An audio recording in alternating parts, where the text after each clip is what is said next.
Namaste, and I welcome all those present here to the third memorial lecture being organized in the memory of Professor Bhudev Sharma ji by Waves India. I welcome all our esteemed guests, scholars, and respected members of Waves dedicated to the service of the Sanskrit and Vedic studies who have gathered here today from different parts of India as well as abroad on the occasion of third memorial lecture in memory of Professor Bhudev Sharma ji. Before we begin with the session, let us invoke the deity by performing Mangala Charan. I shall be doing it on behalf of us all. Om Purnamadaha Purnamidam Purnat Purnamudachyate Purnasya Purnamadaya Purnameva Avashishyate. Om Shanti Shanti Shanti.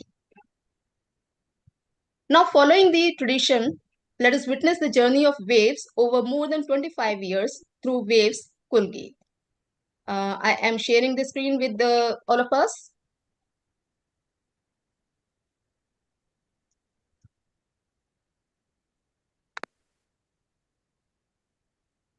प्रस्तुत है waves कुलगीत।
पुराणों स्मृति ग्रंथों में निहित अमूल्य सार हम जाने, तत्व ज्ञान ही बोध्य हमारा, वेदाध्ययन है लक्ष्य हमारा।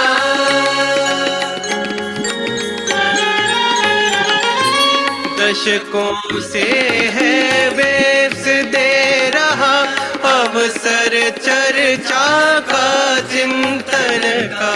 दशकों से है वेव्स दे रहा अवसर चर्चा का चिंतन का। एक मंच पर सबको लाना ध्येय रहा हर सम्मेलन का, वैश्विक हित कर्तव्य हमारा, वेदाध्ययन है लक्ष्य हमारा।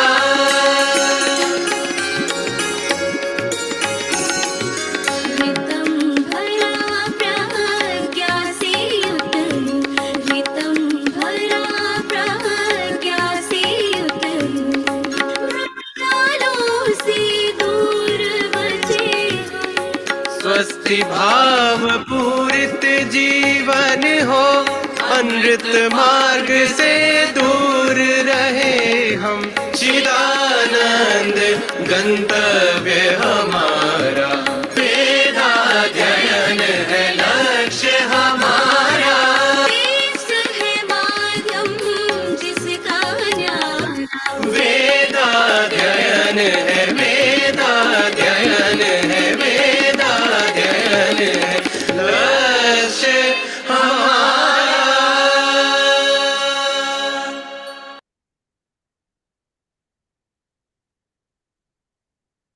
through this Geet, we have just witnessed the journey of waves that it has encompassed during the last more than 25 years.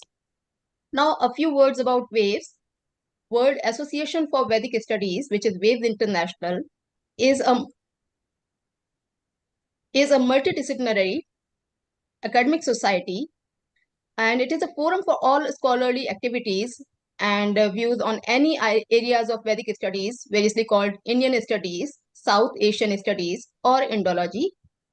While wider Association for Vedic Studies, which is WIV India, is a registered academic society under Societies Act 21 of 1860 in New Delhi. Association maintains its acronym WAVES and is an affiliate of World Association for Vedic Studies, USA. Presently, WAVES has about 350 members in India registered as life members.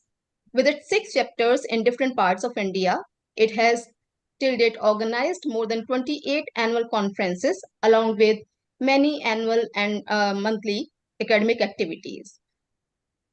As we gather here for a scholarly exchange of ideas, we commemorate the contributions of Professor Bhudev Sharma ji, a great visionary and one of the founders of Waves India. I request, as Professor C.L. Prabhakaran is not yet here, ma'am, should I invite you to say a few words about Swargishri Professor Bhudev Sharma ji? Ma'am, please.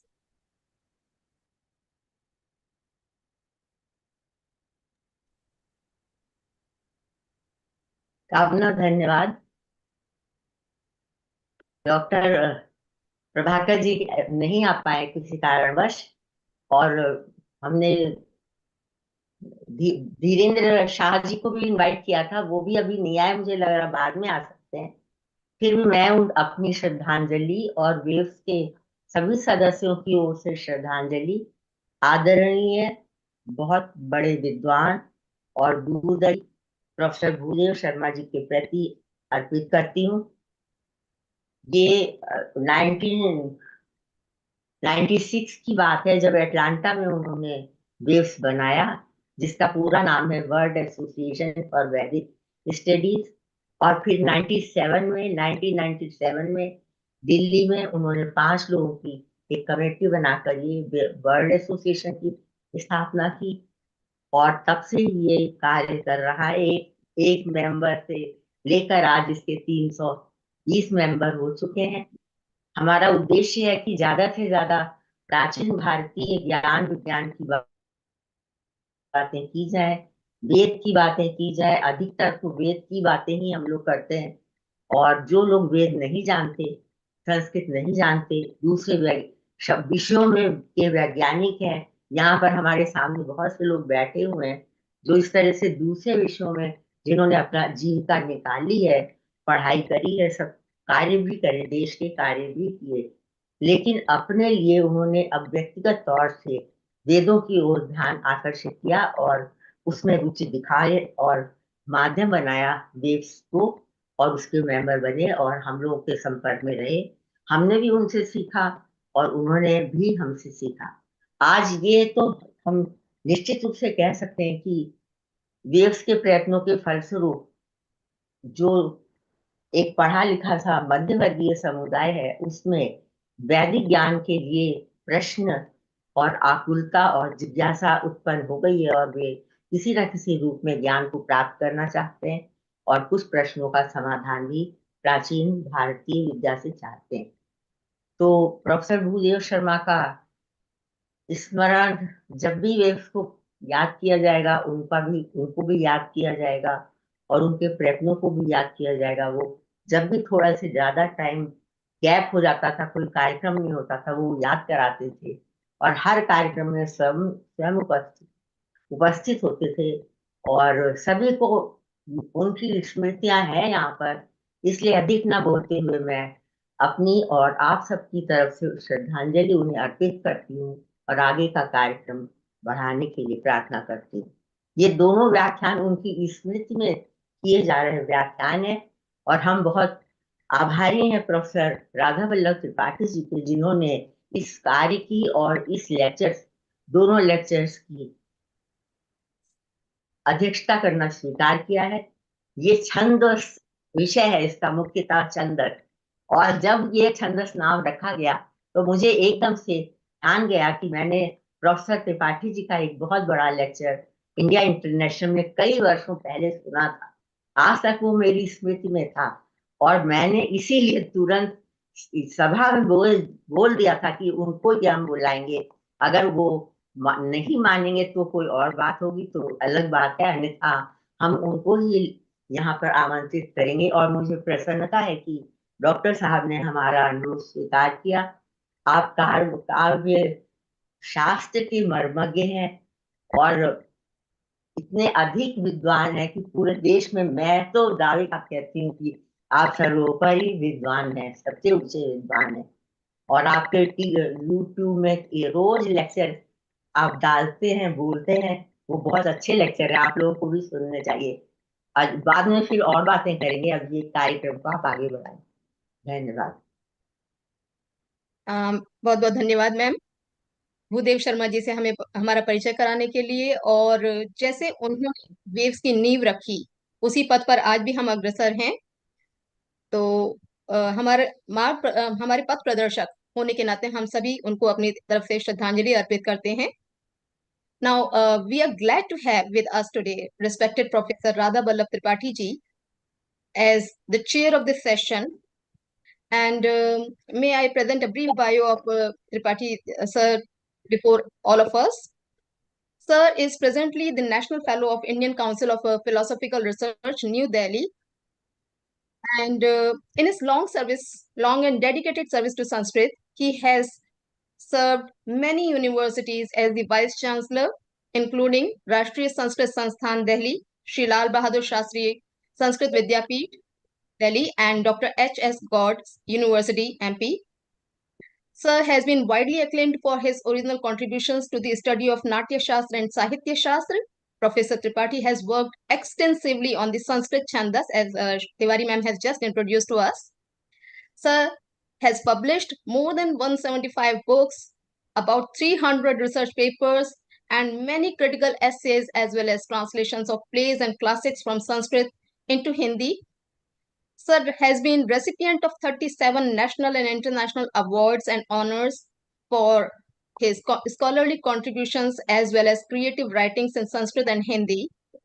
These include the Sahitya Academy Award for Original Poetry in Sanskrit, Shankar Puruskar for Best Philosophical Writing, UGC Ved Vyas Samman, Ramakrishna Sanskriti Samman from Canada, and Shikhar Samman of the Government of MP. Sir has also been the visiting professor at Shilpakon University, Bangkok for 3 years. You've also been fellow at Indian Institute of Advanced Study, Shimla, and Sir has also adorned the Karnataka Chair of Orientology at Bhandarkar Oriental Research Institute, Pune. You have also served as visiting professor at National Law University of Maharashtra during 21-22. Sir, we welcome you to the session and will be eager to listen to your words of wisdom during the chair session at the end of the speaker session. I request you to kindly grant us your permission and guidance to start the session. May we start the session, sir? Yeah. The session may please be started. Okay, sir. Thank you, sir. Let us begin with the speakers session. We have two esteemed speakers with us today who, through their talks spanning about half an hour each, will be bringing forth the systematic but natural structuring of the thought of Vedic seers, shaped by the Chandas, further rendering an unparalleled depth and multiplicity of meaning to the composition. Our first speaker today is Professor Bhaskarnath Bhattacharya ji. Professor Bhattacharya ji is a renowned figure in the Sanskrit world today, Director and Professor of the School of Vedic Studies, Ravindra Bharati University, Kolkata. You have a specialization in Vedic studies, Indian philosophy, and manuscriptology. Without further ado, I invite you to enlighten us on the theme Chandas of Omkar. Sir, you're welcome.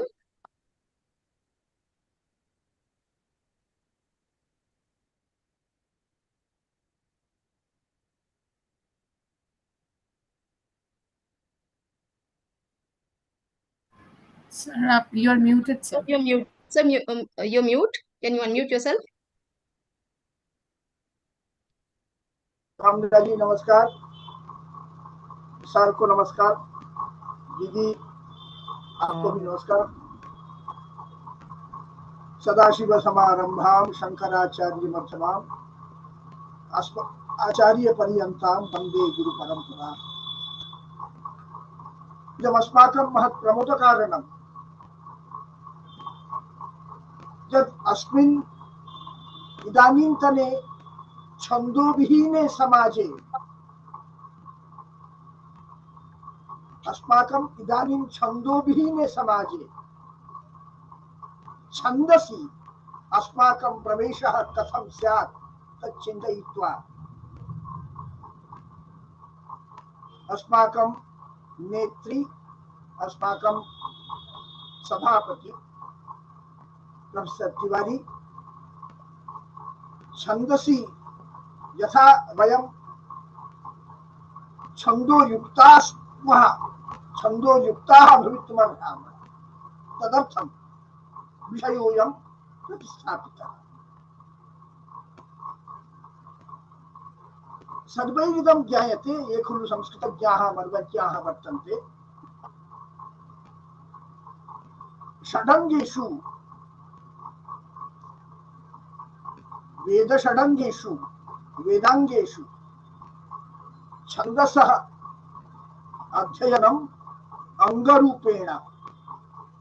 अत्र अङ्गशब्दस्य अर्थः खलु उपकारकत्वेन, न तु अङ्गशब्दस्य अर्थः यथा अस्माकम् अङ्गप्रत्यङ्ग उच्यते limbs, तन्न अस्माभिः स्मर्यते कदापि। अङ्गशब्दस्तु वेदोपकारकत्वम्, अर्थात् वेदगतानां मंत्राणां वैदिक मंत्राणां अर्थावबोधने तेषां आवागमने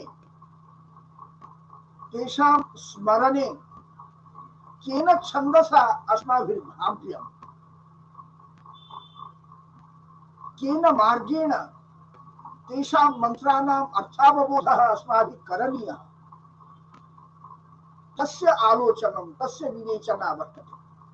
इदं सर्वैरेव ज्ञायते। अद्य खलु मद्विषयो वर्तते छन्दस् ऑफ ओंकार, ओंकारस्य छन्दः। इदम् अस्माभिः ज्ञायते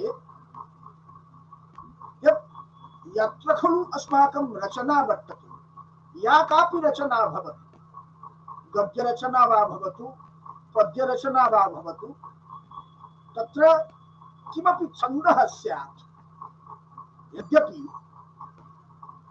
अस्माकं यथा संस्कृतस्य भागद्वयं वर्तते, वैदिकसंस्कृतं लौकिकसंस्कृतं च। वैदिकसंस्कृतं यथा चलति न तथा लौकिकं संस्कृतं चलति। वैदिकं संस्कृतं यथा अस्माभिः पठ्यते ज्ञायते आम्नायते वा, न तथा लौकिकं संस्कृतं। वैदिके संस्कृते कश्चन नियमो वर्तते, काचन बाधा वर्तते, कश्चन निर्देशोऽपि वर्तते ऋषीणां। यथा उदाहरणतया दशलकारेषु लेट् लकारस्य व्यवहारः केवलं वैदिके वर्तते, न तु अस्माभिः इदानीन्तने काले अस्माकं संस्कृतलेखने पठने चिन्तने आलपने वा तस्य प्रयोगः कर्तुं न शक्नुमः वयम्। एवं वैदिकमन्त्राणामपि, वैदिकमन्त्राः खलु केचन कथयन्ति, वैदेशिकास्तु प्रायशः कथयन्ति, ते तु मन्त्राः व्यचिताः इति केचन अभिप्रयन्ति। वयं तु न तादृशम् अङ्गीकुर्मः। वयं कथयामः अपौरुषेयः खलु वेदः, अपौरुषेयस्य वेदस्य अर्थावबोधः अतीव दुष्करः स्यात् यदि तस्य वर्णबोधः, अक्षरबोधः, पादबोधः, छन्दबोधः न स्यात्।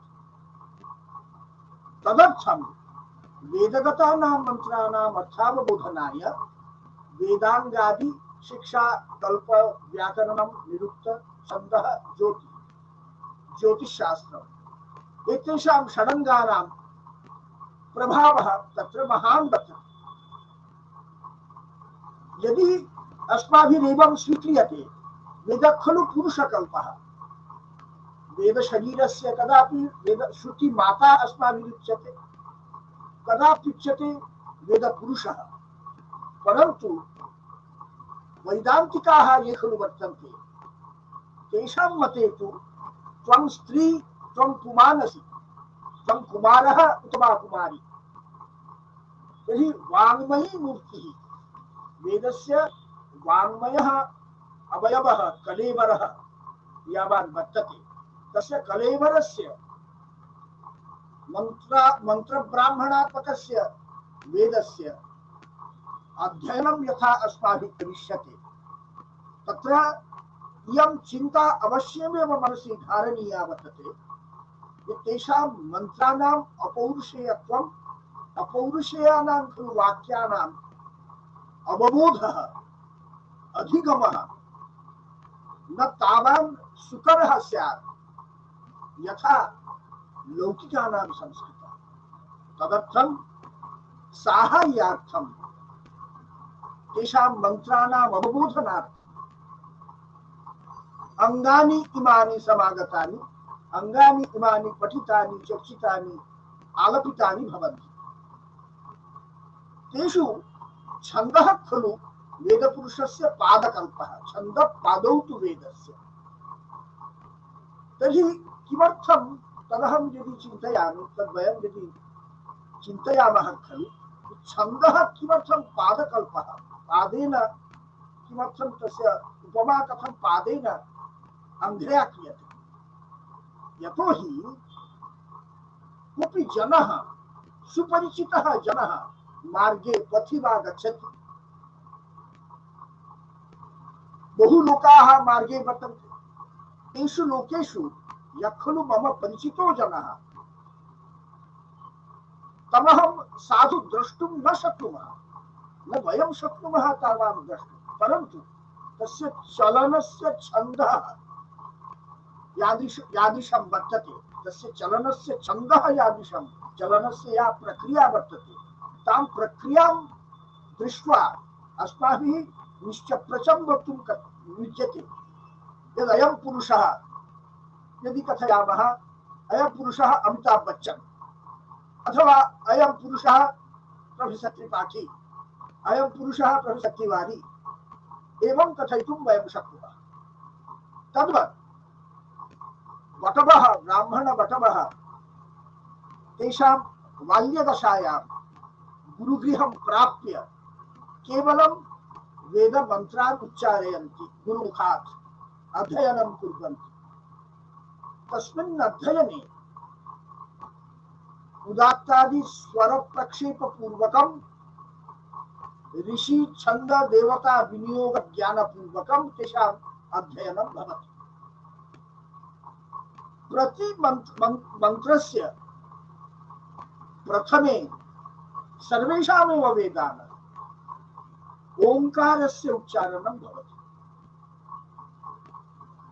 केवलम् एकम् अक्षरं दृष्ट्वा, ये खलु अत्र कवयः त्रिपाठीसदृशाः महान्तः कवयः ये खलु वर्तन्ते, ते खलु जानन्ति केवलम् एकाक्षरेण किं काचन कविता भवितुमर्हति। परन्तु एकाक्षरश्लोकः अस्माकं छन्दशास्त्रे वर्तते। श्रीश्छन्दः एकाक्षरश्छन्दः, श्रीस्ते सा स्यात्, गङ्गादासेन छन्दो मर्यन्तां तस्य उल्लेखः विहितः। तथापि ओंकारस्य, यस्य ओंकारस्य उच्चारणं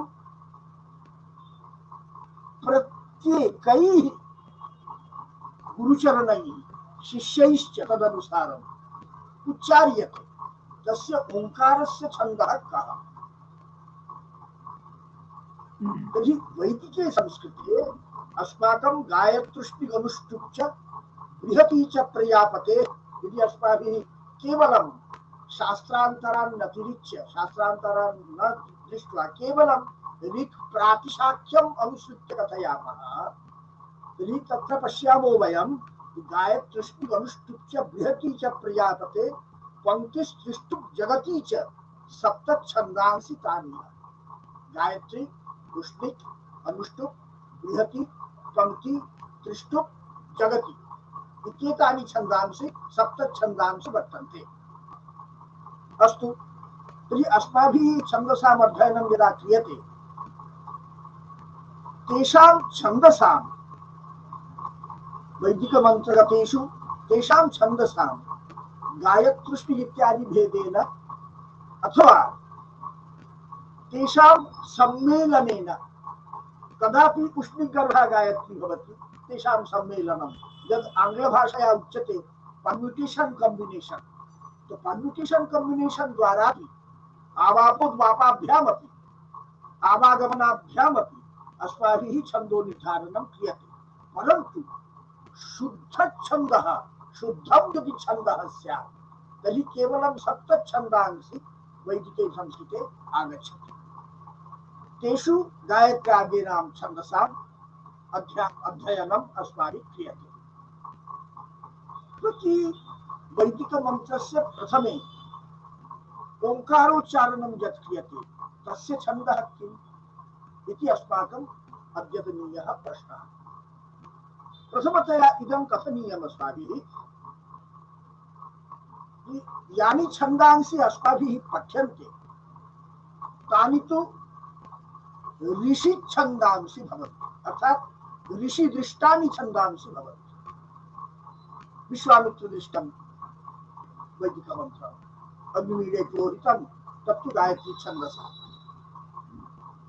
गात्समद दृष्टं, भरद्वाज दृष्टं, अत्रि दृष्टं, गात्समद दृष्टम् एवं भवति।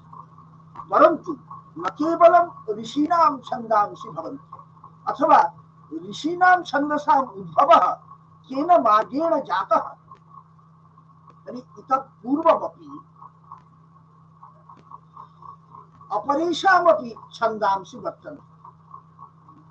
अर्थात् छन्दांसि प्रजापतेः ब्रह्मणा, छन्दांसि देवतानां, छन्दांसि असुराणां, तदनन्तरं तर्हि भागचतुष्टयं छन्दस्सु भागचतुष्टयं वर्तते। तेषु भागचतुष्टयेषु ऋषीणाम् अवस्थानं तुर्ये वर्तते, चतुर्थे स्थाने ऋषीणां, यतोहि ऋषिप्राप्तानां मन्त्राणां ऋषिदृष्टानां मन्त्राणाम् अध्ययनम् अस्माभिः इदानीं क्रियते। तर्हि प्राजापत्यं दैवम् आसुरम् आर्षं च छन्दः। तर्हि छन्दः यदि डायग्राम क्रियते, काचन पट्टिका क्रियते, तत्र प्रथमतया छन्दः उपरि स्थास्यति, तदनन्तरं तस्य बाहुचतुष्टयं, प्रथमे हस्ते प्राजापत्यं छन्दः, तदनन्तरं दैवं छन्दः, तदनन्तरम् आसुरं छन्दः, तदनन्तरम् आगच्छति आर्षं छन्दः। तर्हि गायत्रादीनां छन्दसां यथा ऋषिदृष्टेषु छन्दस्सु गायत्रादीनां सप्तछन्दसाम् अधिग्रहणमस्ति, तद्वत् प्राजापत्य गायत्री वर्तते। प्राजापत्यं गायत्री छन्दः, प्राजापत्यम् उष्णि छन्दः, प्राजापत्यम् अनुष्टुप् छन्दः, प्राजापत्यं बृहति छन्दः, सर्वेषामेव छन्दसां प्राजापत्यादिभेदेन पुनः भागचतुष्टयम्। तर्हि प्रथमतया संख्या दृष्ट्या यदि अस्माभिः विचारः क्रियते तर्हि किं भवति, प्राजापत्यं छन्दः यद् गायत्री छन्दः भवति तद् अष्टाक्षरात्मकम्, अर्थात् प्राजापत्यं वा प्राजापत्य गायत्री अष्टाक्षरात्मिका, परंतु आर्षेयं गायत्री छन्दः चतुर्विंशत्यक्षरात्मकः। कथं विभेदः अन्ततः कथयिष्यामि। एवं चत्वारः वर्णाः वर्धन्ते प्राजापत्येषु छन्दसि, अर्थात गायत्री छंदे, प्राजापत्ये गायत्री छंदे छंदसि अष्टौ अक्षराणि, तदनन्तरम् उष्णिक् छंदसि द्वादश, तदनन्तरम् अनुष्टुप् छंदसि षोडश, बृहत्यां विंशति, पंक्तिक् छंदसि चतुर्विंशति, त्रिष्टुप् छंदसि अष्टाविंशति, जगति छंदसि द्वात्रिंशत् अक्षराणि भवन्ति। कुत्र? प्राजापत्य गायत्री छंदसि। एवं यदि दैवी गायत्री पश्यामः, तत्र दैवी गायत्री छंदसः अक्षरम् एक गायत्री छंदः एकाक्षरात्मकं भवति दैवी गायत्री, यत् खलु ओंकारस्य छन्दः। तदनन्तरम् एकैकं वर्धते। उष्णिक् छन्दसि अक्षरद्वयम्, अनुष्टुप् छन्दसि प्रतिपादम्, अनुष्टुप् छन्दसि अक्षरत्रयम्, बृहत्याम् अक्षरचतुष्टयम्, पंक्तिश्छन्दसि अक्षरपञ्चकम्, त्रिष्टुमि षडात्मकम्, जगति छन्दसि सप्त केवलं सप्त अक्षराणि वर्तन्ते। एवं आसुरी गायत्री मध्ये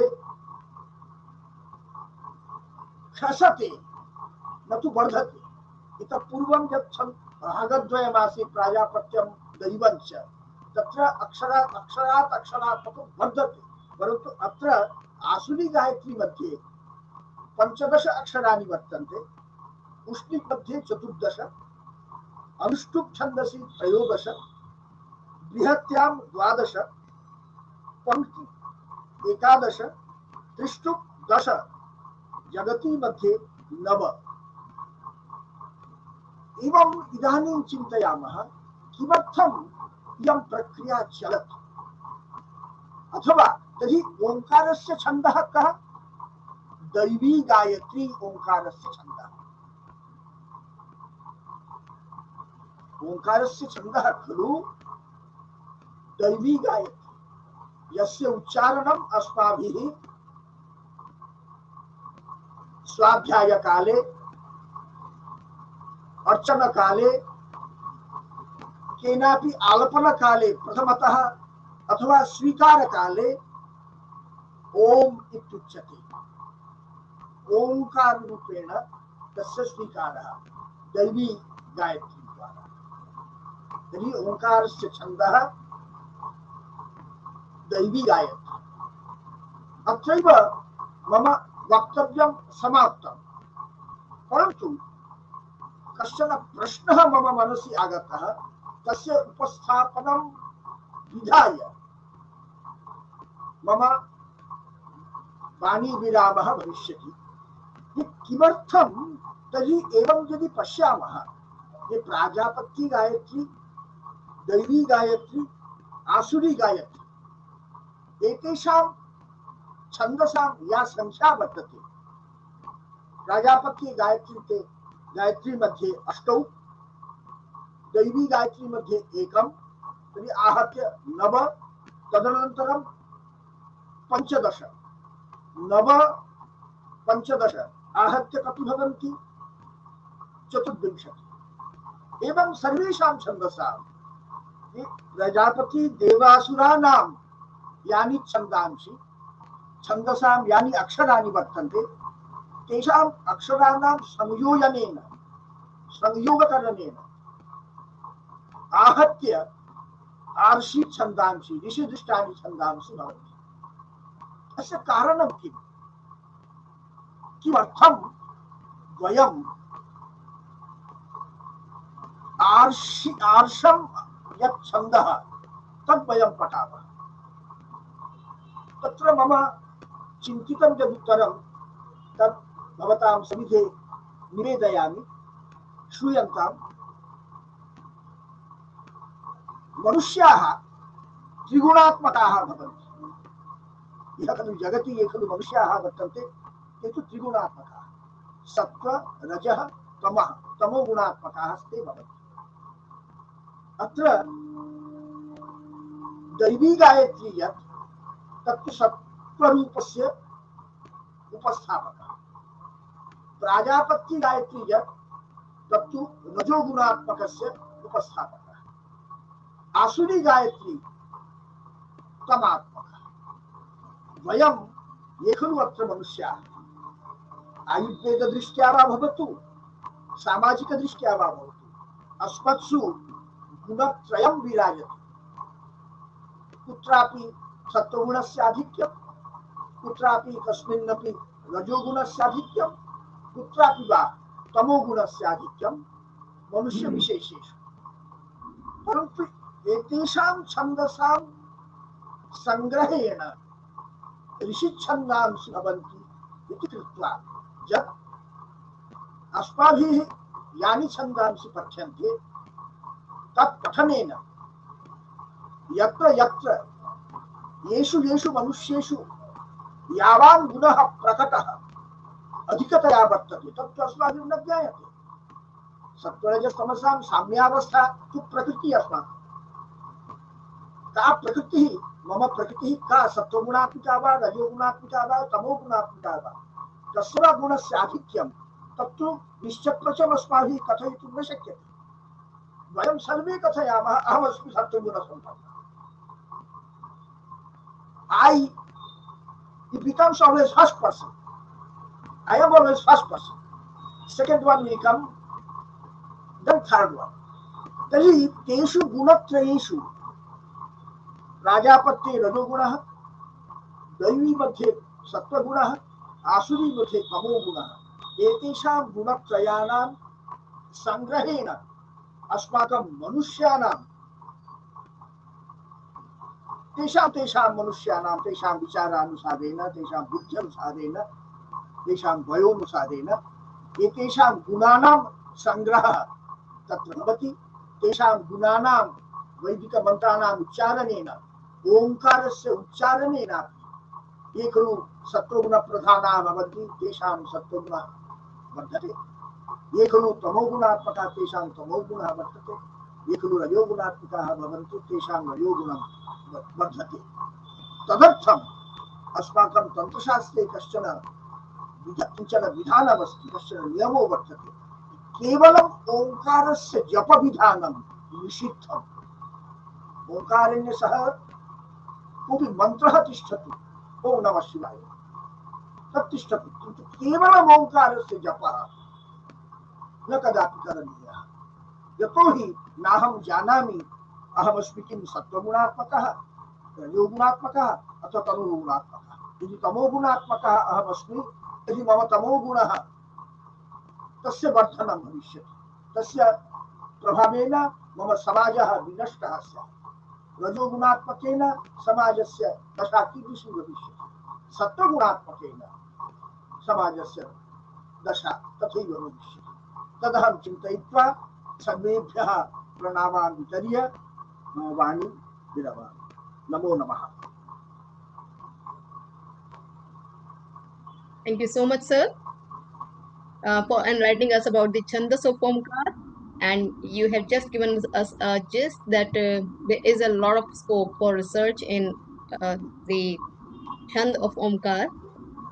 This is definitely a thought-provoking talk, and I am sure it would have ignited some comments and queries in our minds.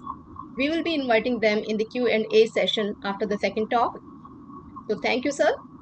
And now I am inviting our second speaker for today, Dr. T.V. Gopalji. Dr. T.V. Gopalji has published around 85 plus research papers. He has written 4 books and co-edited 11 conference proceedings. He is actively associated with many professional societies such as CSI, ICANN, IFIP, WG 9.2, IEEE, and ACM India Council. He is an expert member of editorial advisory board of the International Review of Information Ethics, that is IRIE, the official journal of the International Center for Information Ethics, ICIE. In his talk on Chandas, calculated speech, Dr. Gopalji will be highlighting Chandas as the scheme of structuring and organizing the speech. I request you, Gopalji, to come forward and start your talk. You're welcome. Good evening to all of you. I must thank Dr. Shashi Tiwari, most respected Sanskrit scholar and a very, very eminent teacher in this entire area of Vedic studies. I would also thank Dr. Aparna, Dr. Lalan Prasad ji, my colleagues on the Governing Council of Waves. And with this session, is my screen shared? Yes, sir, it is shared, but it is yet not full screen. Shared. Okay. Let me just make it full screen. Yes, is it done? Yes, it is done, sir.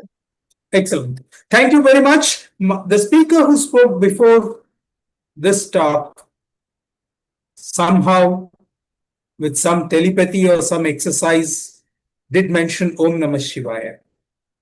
And I am beginning to start with the Shadakshari, Omkar Bindu Samyuktam, that is Om Namah Shivaya.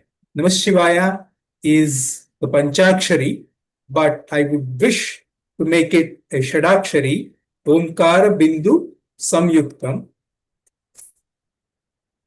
This is the talk.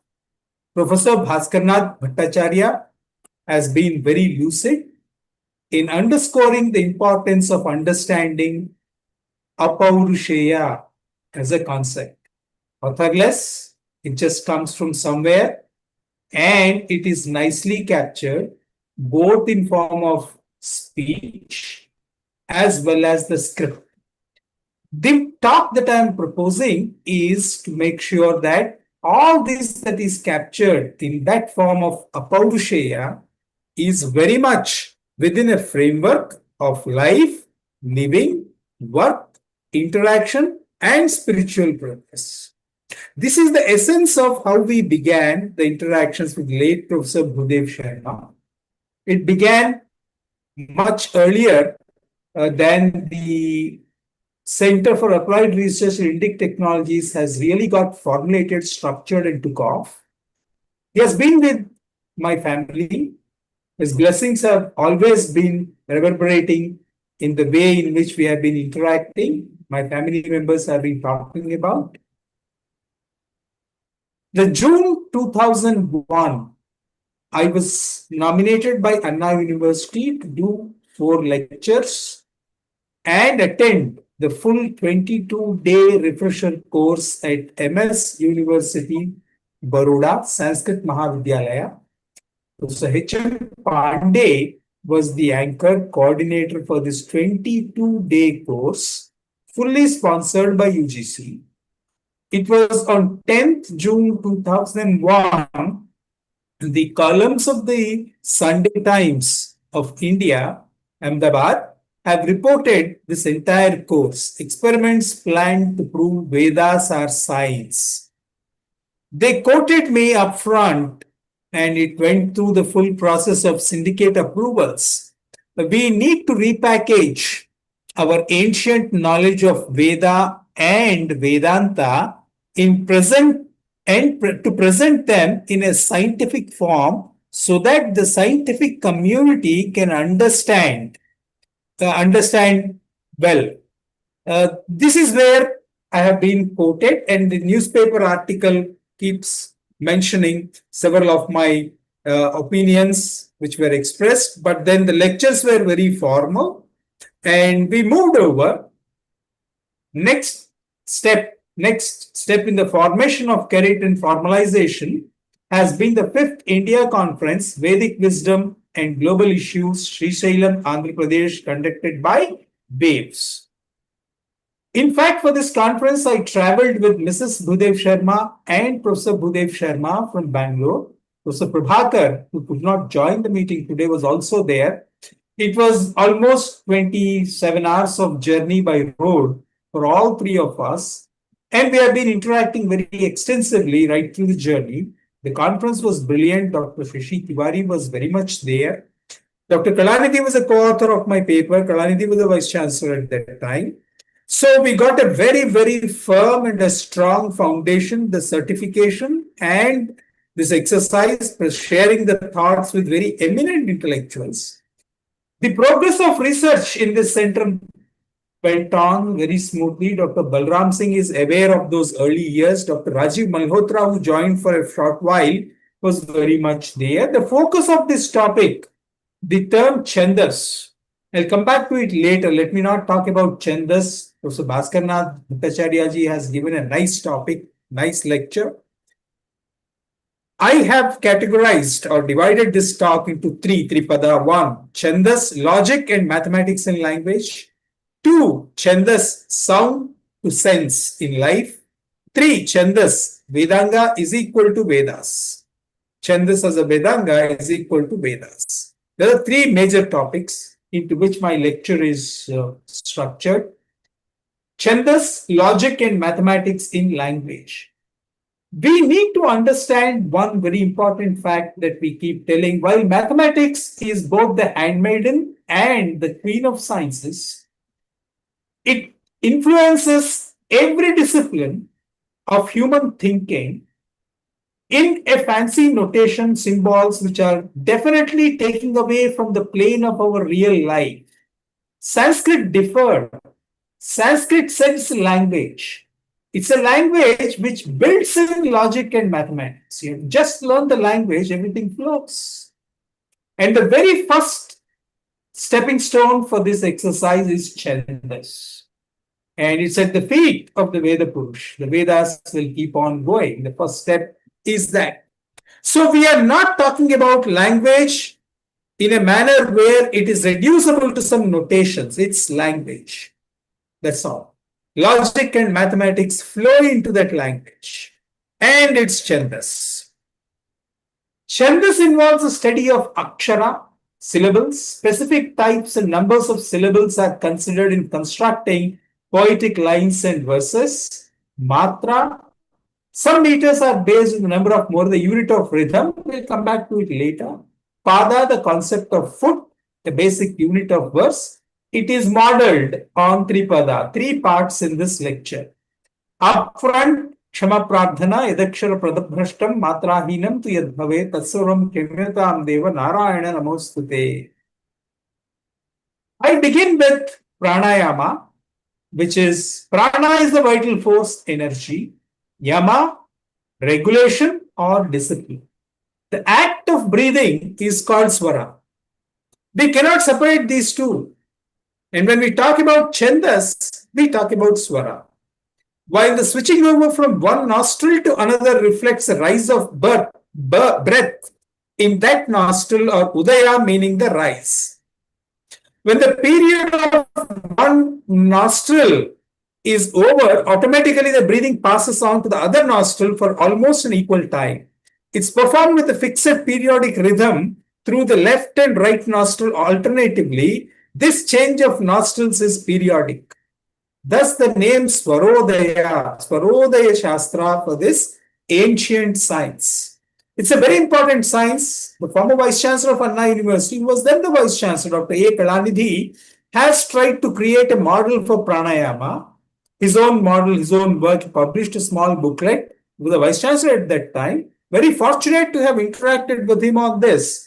However, it may not be a mechanical model. I kept on working further after he left the university. The center is still there. It's a regulation or discipline. We cannot separate Chandas and breath. Then what is Apaurushaya? We need to cross-check on what is that notion of Apaurushaya. The types of pranayama: inhale, retention, exhale, deliberately using the English please. External retention, internal retention, isolated retention. There are so many varieties of pranayama. Why are they there? To give that variety of chandas, matching the variety of chandas. So I would postulate that it is into that air. That is where we have been talking, air that we breathe, that sustains the prana. We are using the exercise which is contemplated as speech, chandas. What is it that's the crux? what aligns the speech with pranayama? The rhythm. And that is where we are talking about the structuring, the organization. How do we work on this chandas? I am taking the liberty of creating a model in my own mind, which I've been working, toying around with, which is not mechanical in that sense of mechanical model, but Vyoma Parat Sivat Shabdaha Tato Aksharat Tasmat Shabdarashi. All the alphabets and their derivations emanated from the sound form of Sadasiva. This Sadasiva is in the form of sound. The Rudro Rudramarchayet, Srikalahasti began the Abhishekam. At Srikalahasti, it is Vayurlinga. So it is necessarily connected to something that we are doing. Chandas is a science of measuring this rhythm, and that rhythm is to synchronize with the way we breathe, the pranayama. We cannot escape that, and therefore we need to regulate the chandas. We need to have a structure. We need to have a discipline, and that's the reason why it's calculated. As calculated as the number of breaths we take, as calculated as the unit of time through T, or let's say a flip of a finger, a matra where the air goes in one nostril, switches to the next nostril, it goes on. It's just that automatic. It doesn't need any training. An infant also does the same. The rhythm and structure in conformance to chandas is believed to have profound impact on the mental energetic state, influencing their focus and connection to the divine. So I wish to add that bindu, that is the anuswara, which we talk about, which is Siva Swarupa or Sadasiva, Omkara Bindu Samyuktam. Rhythm refers to the pattern of stressed and distressed syllables and words. The Sanskrit alphabet is so nicely positioned for us, vowels and consonants. Consonants are impacting what is happening inside, but the vowels hold the key. Everything about chandas is that vowel, which we have to talk about. The gutturals, palatal, cerebrals, lot of work has happened in this. Lot of publications are there. The consonants are what the tantrics call Shiva. Vowels are all that's called Shakti. As per Panini's rules, Udatta, Anudatta, and Swarita are three kinds of swaras. Two nostrils. Breathing is associated with two nostrils, but there are three swaras. And the duration is Prasva, Dirgha, Luta. Udatta be rendered in Nishada and Gandhara. Udatta is always aligned. All these swaras are also aligned to music. That's the point that I am making. This has been my study and research for quite some time. My apologies. It has gone back to Yes, it is the way we talk. Udatta is in Nishada and Gandhara. Anudatta, Rishabha, Dhaivata. They are not separate. At the level of Samaveda, we see the unison. We may not be able to see that unison at the level which we are talking about right now. We have to elevate it to the Yajurvedam is all about only four swaras according to me. But anyway, Panchama. These are all there in these musical notes. Three basic swaras. Dirgha Swarita is an extension of Swarita. There are 6 rules, of which 5 apply to shloka chanting and the 6th applies to Vedic chanting. We are talking about Vedic chanting with swara. Matra, Rasva takes up to 1/6 of a second to utter a vowel occurring at the end of a letter. Pa is made of an A at the end. Sa, akara at the end, the vowel. Just 1/6 of a second is spent on that sound. Dirgha, 2.5 times of Hasva. Luta, 1/6 into 3 plus snaps of fingers. One snap of finger is that unit. How many times can I snap that finger? This is all we are talking about. That's all is the duration. 1 snap, 2.5 snaps, 3 plus snaps. That's all.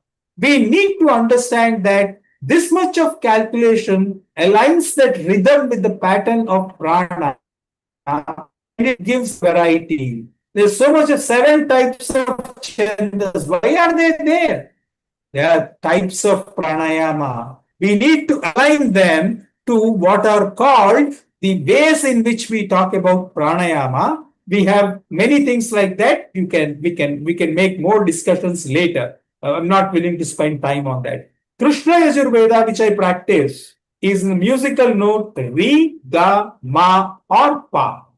Panchamam is always there. It's how it relates. It's a deliberate attempt to present to this august audience to see how they blend at that level of Veda. And that's my thesis, that's my work. The Shiva Sutra are like this, nothing new. Everybody knows that. We have been talking about. Did Panini order them in this manner is the big question mark. There are debates on this. Panini might not have ordered them like this. We have segregated vowels and consonants so that we will get the attention drawn to the vowels when we are talking about chandas. It makes sense. It makes business sense to me.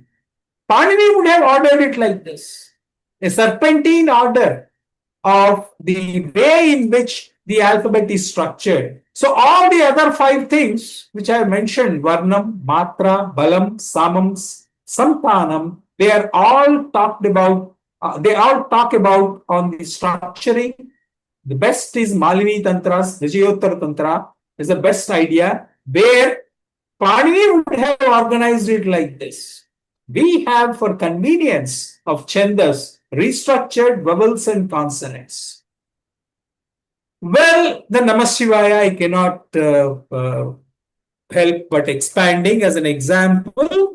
Now, please note that I am making a simple attempt to draw the attention that all this is contained in the way it is said, Om Namah Shivaya, Shadakshari. Om Namah Shivaya. Now, in the Shiva Purana, Shiva tells Parvati and tells her Mula mantra is also Panchakshari, but it becomes Namah Shivaya. Namah Shivaya cha Namah Shivaya. That is how we wish to do Vagardhaviva Samprukta. Lord Krishna makes it Shadakshari by prefixing Om.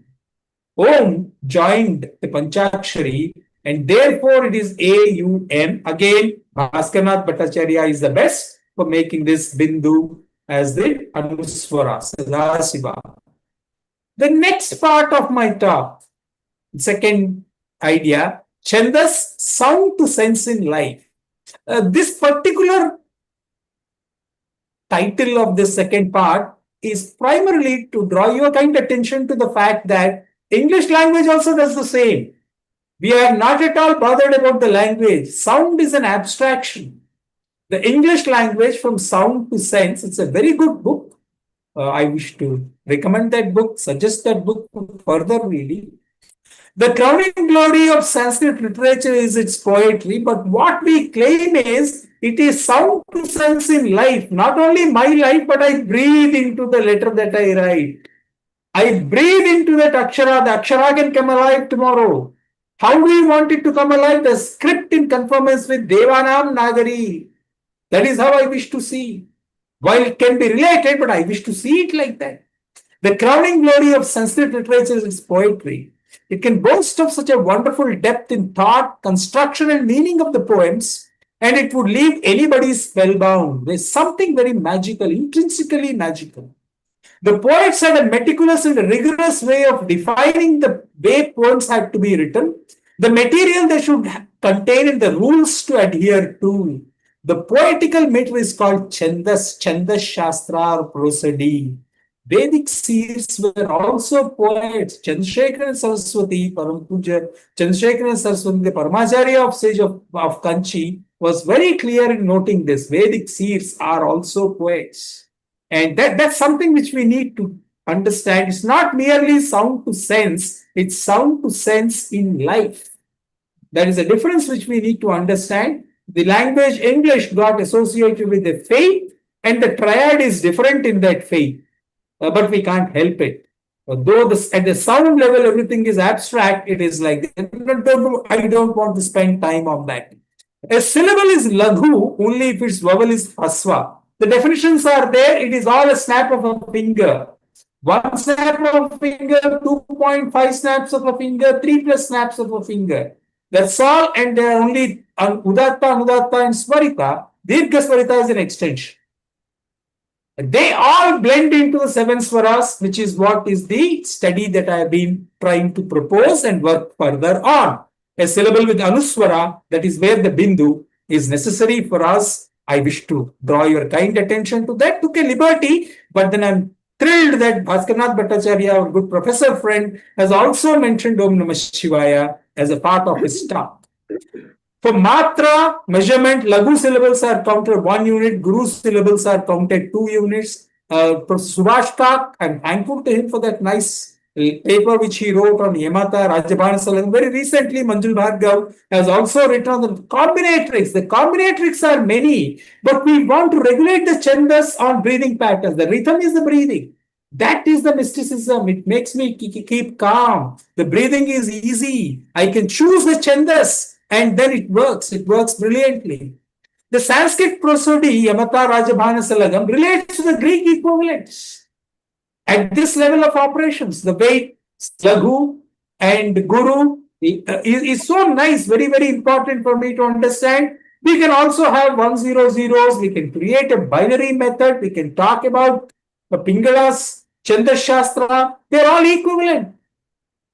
We find equivalence in Greece and Greek. And what happens if those Greek letters also come along?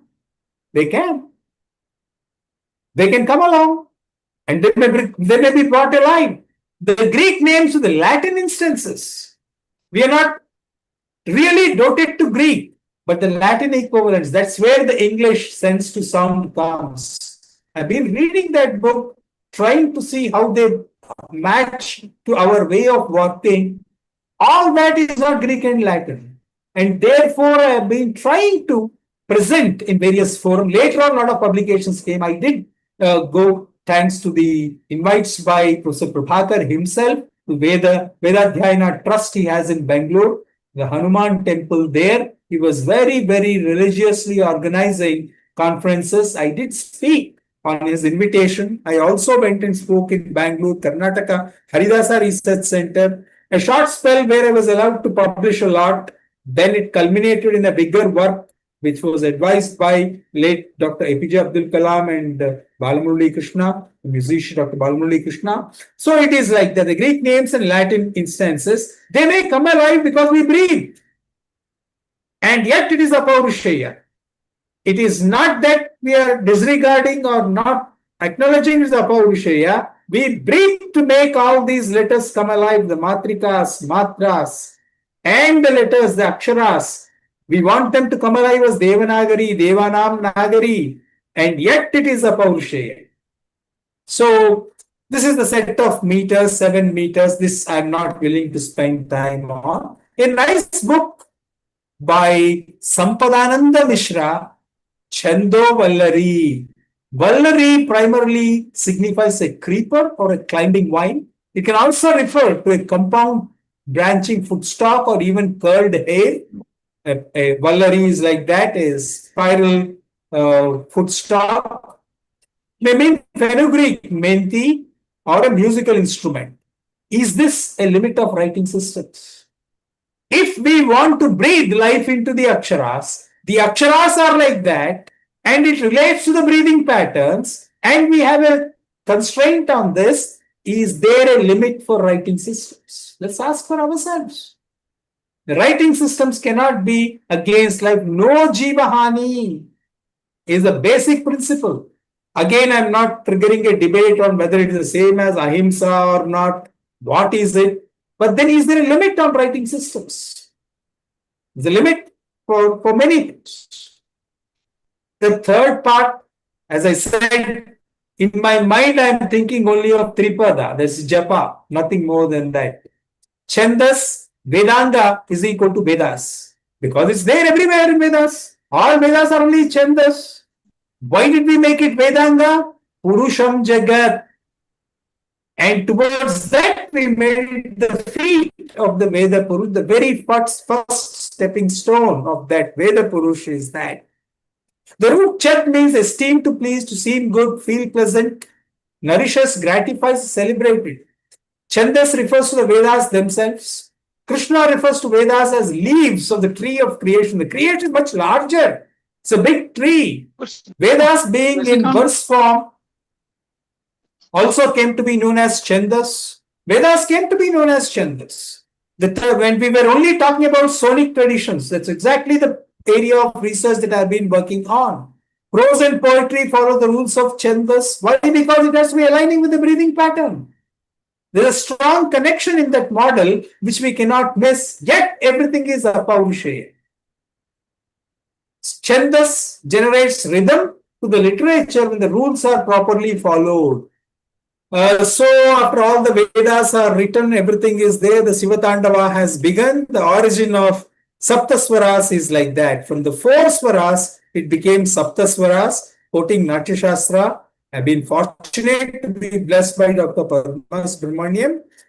This year, she has been a recipient of last year, Padma Vibhushan, the 2025. Anga, Pratyanga, and Upanga in Bharatanatyam, the language of expressions, head, torso, limbs, shoulders, arms, thighs, eyes, eyebrows, and lips. That's enough. We have mapped it all. And it should be relatable, and it will be stretching on time to give us that much of an exercise outside of the pranayama. It need not be just that snap of a finger, but it gives me a longer time, a longer duration to manage. Chatwari Vak, Chandas focuses on the form and is very unique to Indic traditions, very unique to Indic inner sciences. It is Chatwari Vak. And that's the essence of my research, which was supervised by Dr. M. Balamurali Krishna, musician, late Professor APJ Abdul Kalam, former President of India. Everything got nicely structured within the institution of Anna University when I met late Dr. APJ Abdul Kalam at the guest house on 29th July 2007. He advised me to further work with Dr. Balamurali Krishna on health-related extension. Therefore, the model is like this.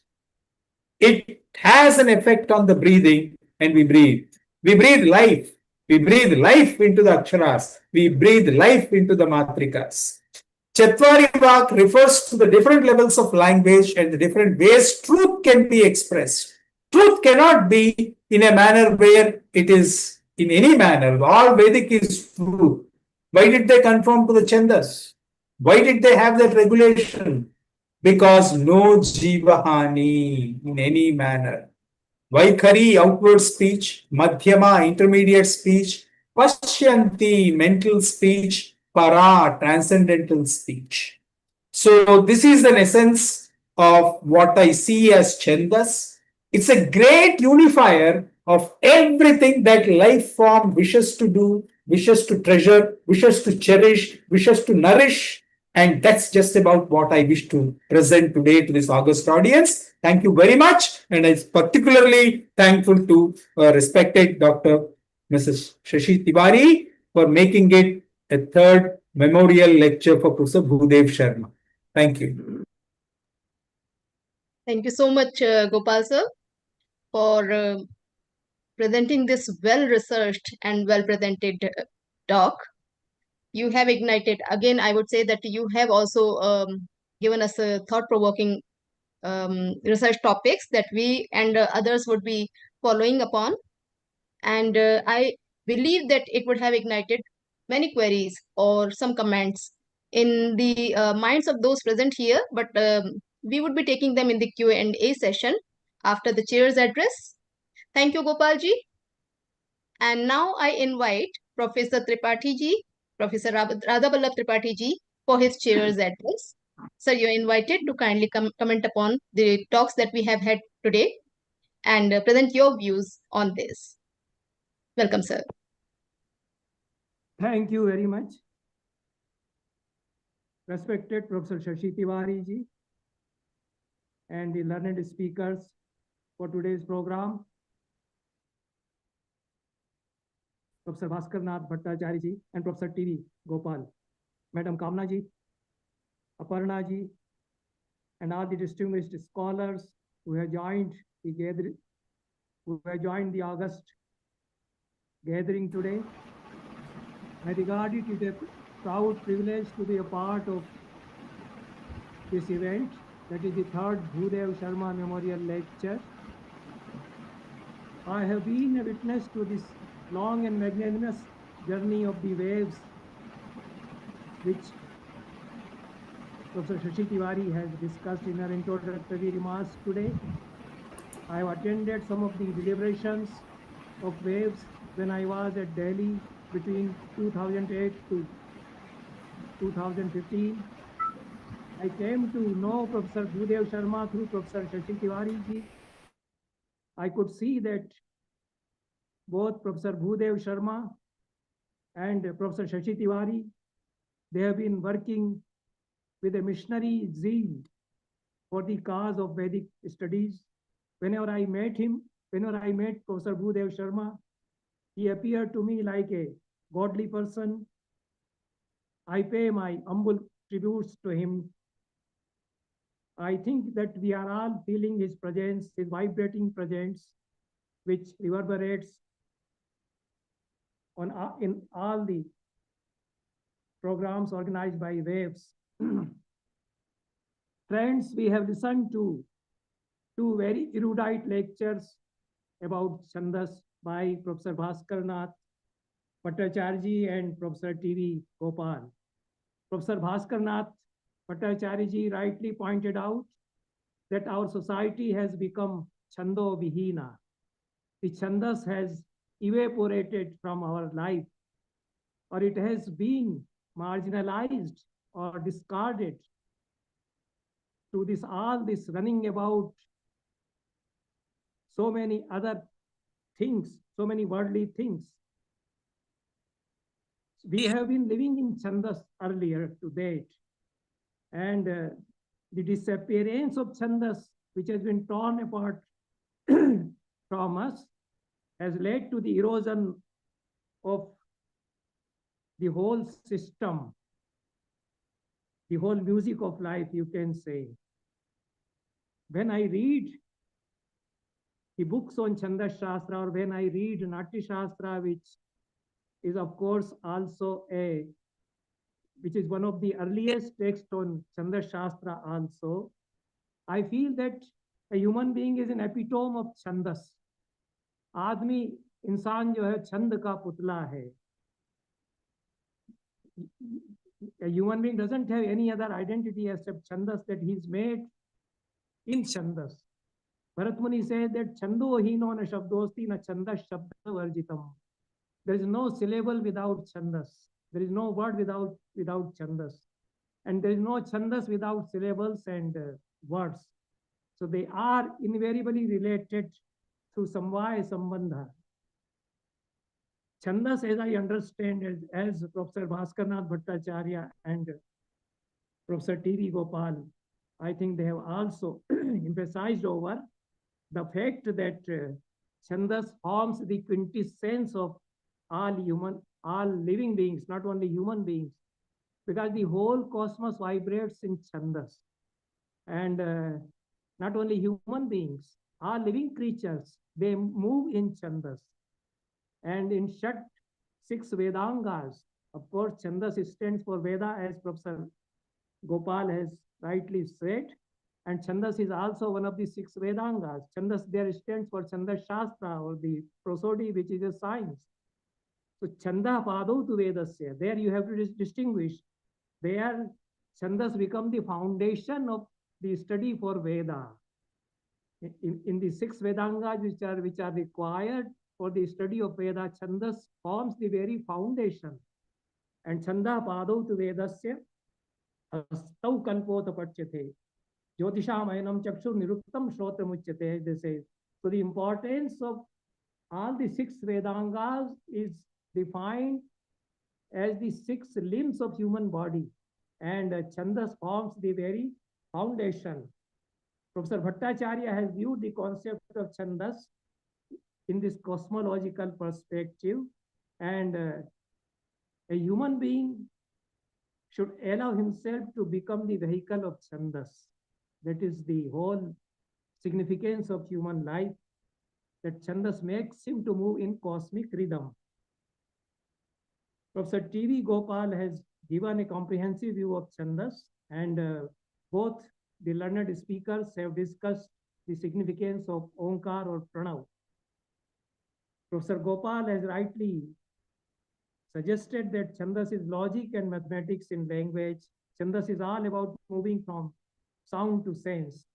Chandas focuses on the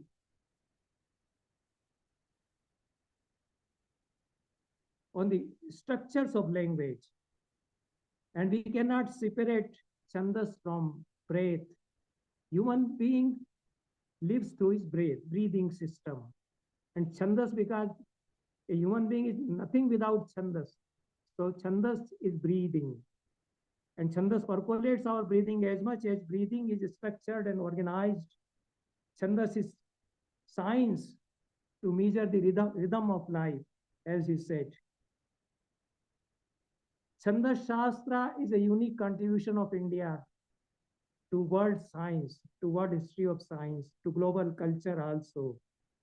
And the system of binaries, which is envisaged in Chandas Shastra also, basically in Chandas Shastra, because the whole system of permutation and combination, the prastara, how one Chandas yields so many vrattas, how Gayatri yields, how Anushtup yields 256 vrattas or meters.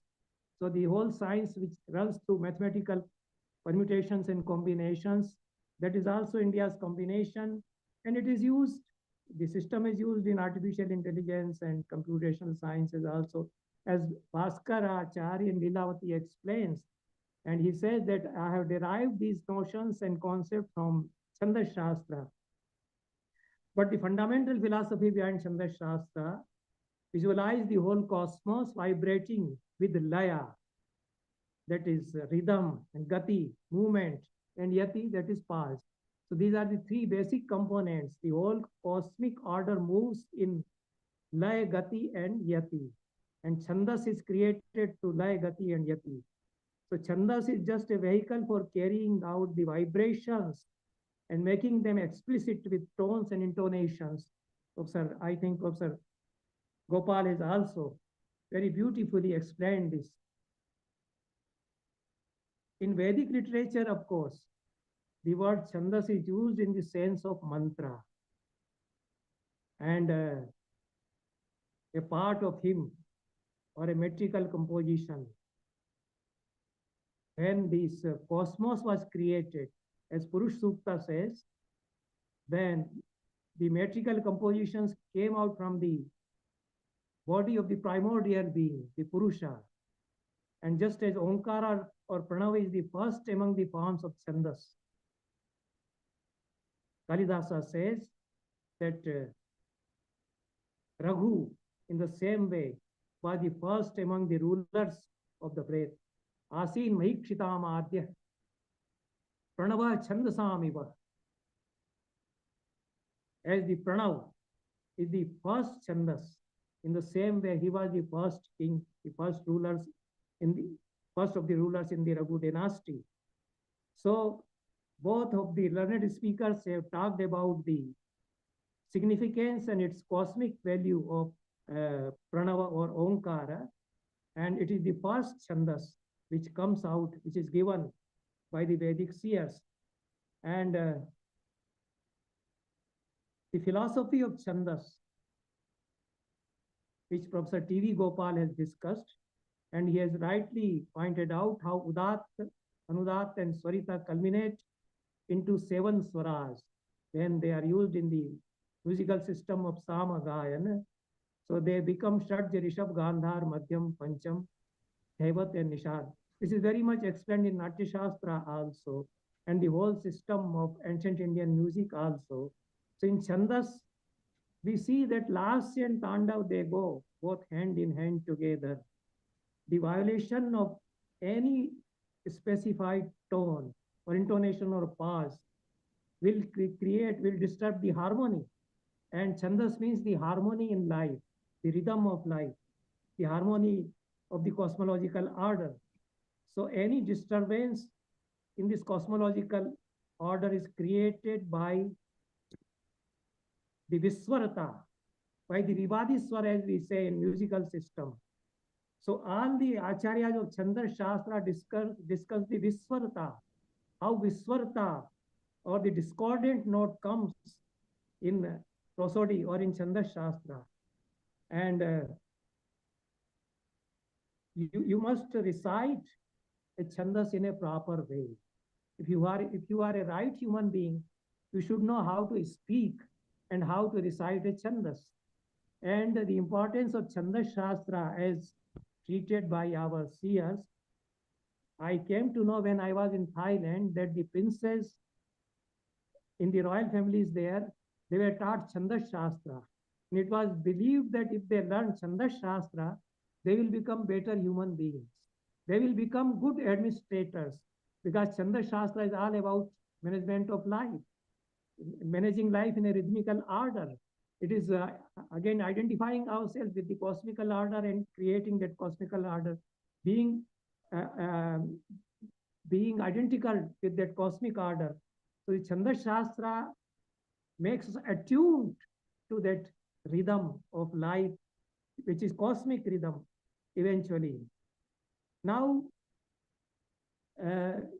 without Chandas Shastra, a human being becomes unprotected. Our seers say, Sayana in the very preface of his Ved Bhashya says, what is Chandas Shastra? Chadayanti iti chandansi. The chandas or the various metrical compositions, you can say, they function as covers for a human being. They become raksha kavach for him. They protect him. They protect him against the attacks of all types of evils. So chadayanti va papat karmana iti chandansi. Apamratyo varanaya chandansi. They immortalize our life. They protect us from death. It may not be physical death, but they give us the feeling of immortality, Amrata Tattva.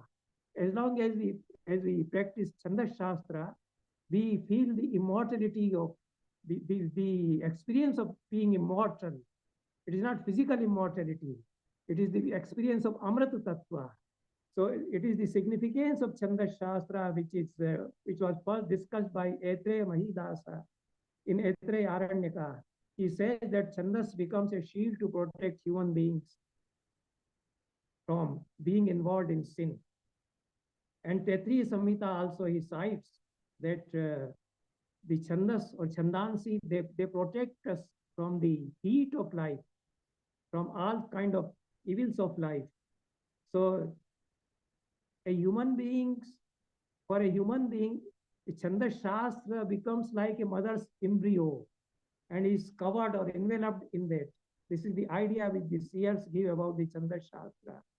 And Bhartiyari in his Vakya Padiyam, when he discusses the philosophy of grammar, Professor T.V. Gopal has also discussed the philosophy of grammar or the 4 levels of speech. Chatvari Vak Parimita Padani Tani Vidur Brahmanaye Manishira. The 4 steps of speech. They 3 of them lie in the inner recesses of guha or heart, and only the 4th one apparently the no. So this externalization of the internal speech and the manifestation of that speech in that outer world, that also is the process of Chandas Shastra, and Professor T.V. Gopal has drawn, has linked these various levels of speech, para pashyanti, madhyama, and Bekri, to the various levels of this manifestation of Chandas. And Aitreya Mahidasa has discussed the whole aesthetics of Chandas in his Aitreya Brahmana. He says that there are 2 types of Shilpas. Shilpa here means all sorts of poetry, Chandas, art, any creativity by a human being. He said there are 2 types of Shilpas, Daiva and Manusha. And the whole cosmos or universe created by the Almighty Being is Daiva Shilpa. And Manush Shilpa is created by Anukriti of that Deva Shilpa. And that Manush Shilpa is Chandas. Whatever a human being creates by Anukriti, by redoing in a creative way what God has given us, that becomes a Chandas, he says. And Chandansi Shilpani api chandansi. The whole art is chandas. Etre Mahidasa says. So there is a very thin line of demarcation between life and death. And chandas leads us from death to life. And everything in this world is enveloped in chandas. Bharat Muni also says in his Natya Shastra. And how this Chandas Shastra has developed in various walks of human life, not only in Sanskrit language, but in all languages, in all speech, in all great writings, in all speeches. Chandas, the element of Chandas is there. So with these words, I thank very much both the learned speakers for today's session and thank the audiences, very distinguished scholars are there in these audiences. And I think now the floor is open for comments, discussions, and questions. Thank you very much. Thank you so much, sir. You have very emphatically, impactfully, you have underlined the highlights of the speeches of the two speakers today. And besides, sir, your brief chair's address has definitely given us a glimpse into the vast wisdom that you have. And we would like to have more from you. But as you said, this is time for inviting queries and comments from the audience. Now I invite the floor. Now the floor is open for question and answer. Dr. Mosmi Chatterjee has posted a question for Dr. Bhaskar Bhattacharya ji. Dr. Mosmi, you are invited to unmute yourself and ask the question yourself. Professor Bhaskar Bhattacharya Mahoday ji. नमस्कार sir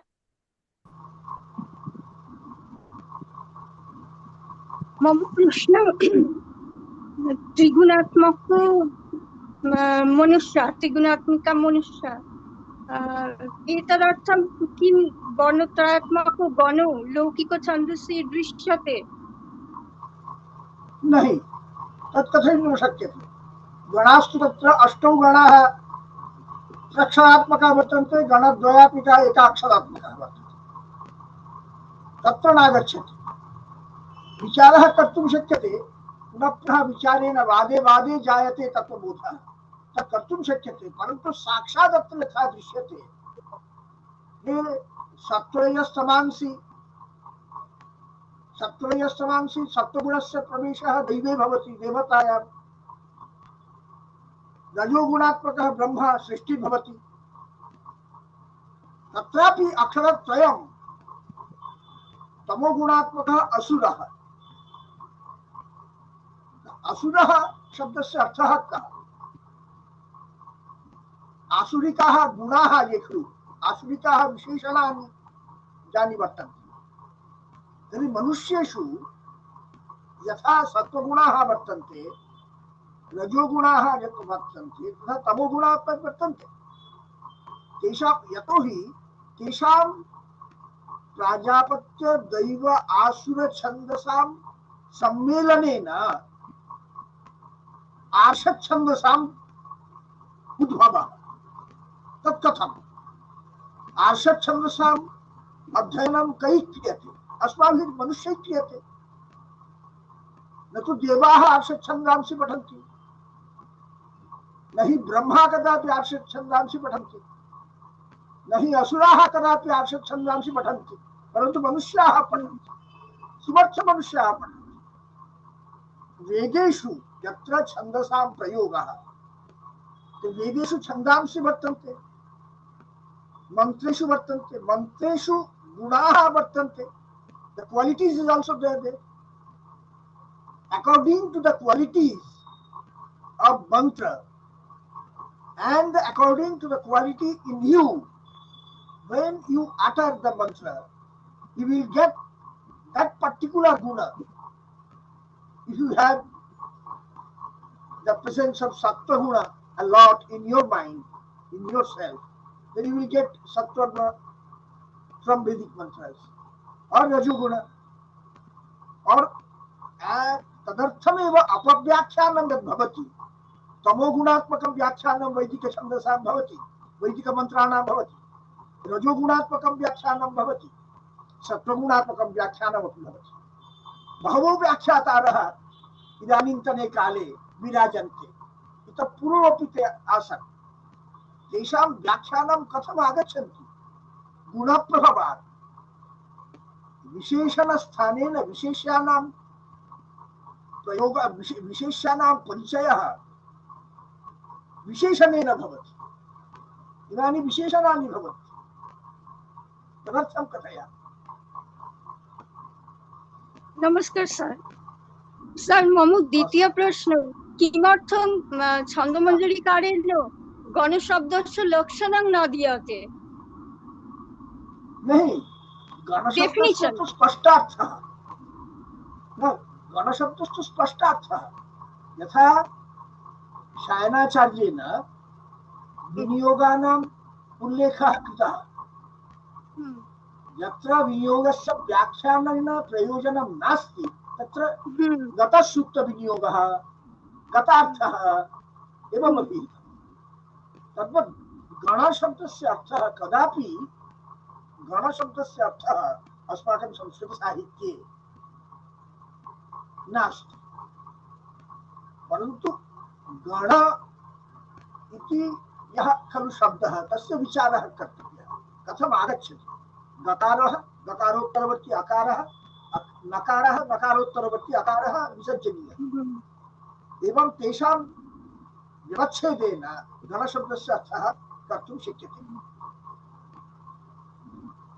प्रणमामि sir. Thank you, sir. Thank you, Mosmi ji.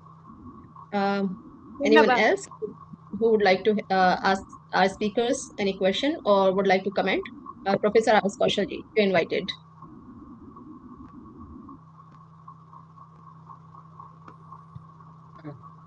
I have simple query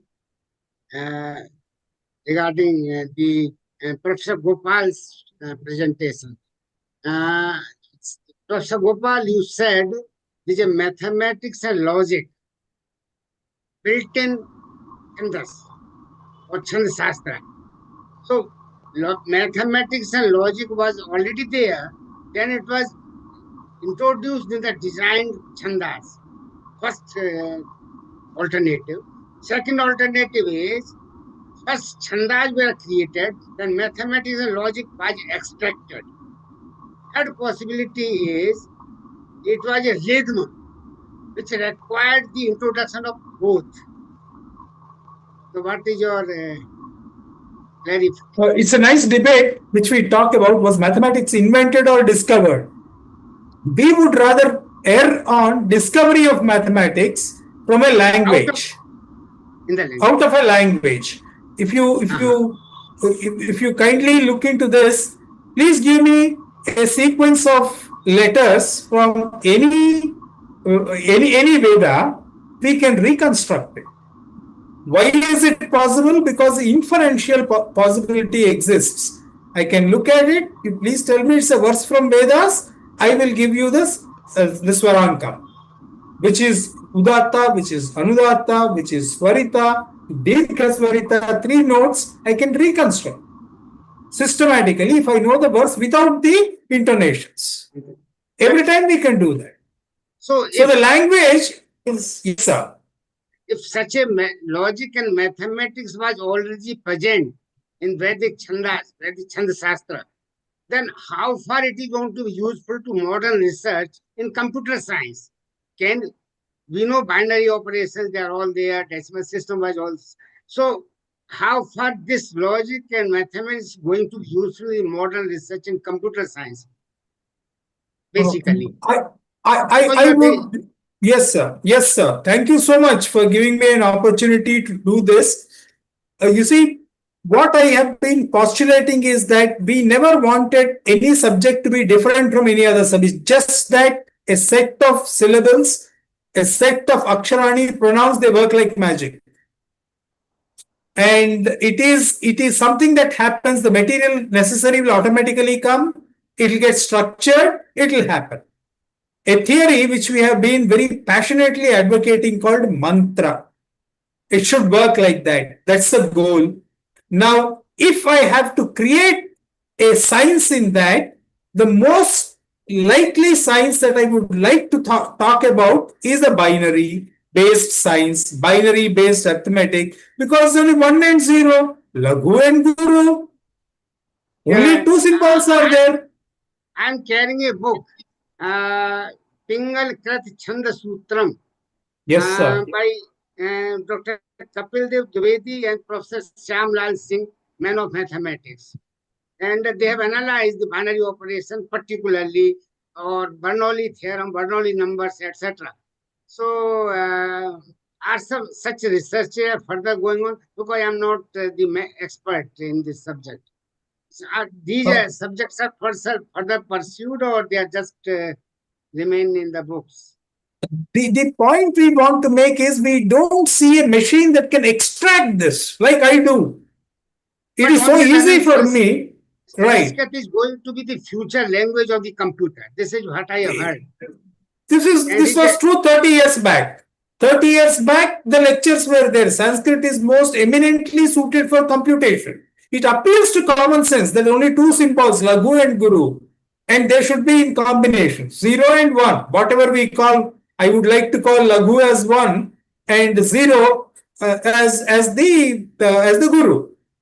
That's how I would like to. If you give me an option, but how do I extract it from a sentence, a statement, is still a puzzle for the machine. Thank you. Yes, sir. Thanks a lot. Nice of you. Thank you very much. I hope you don't mind. If you don't mind me calling Laghu as 1 and Guru as 0.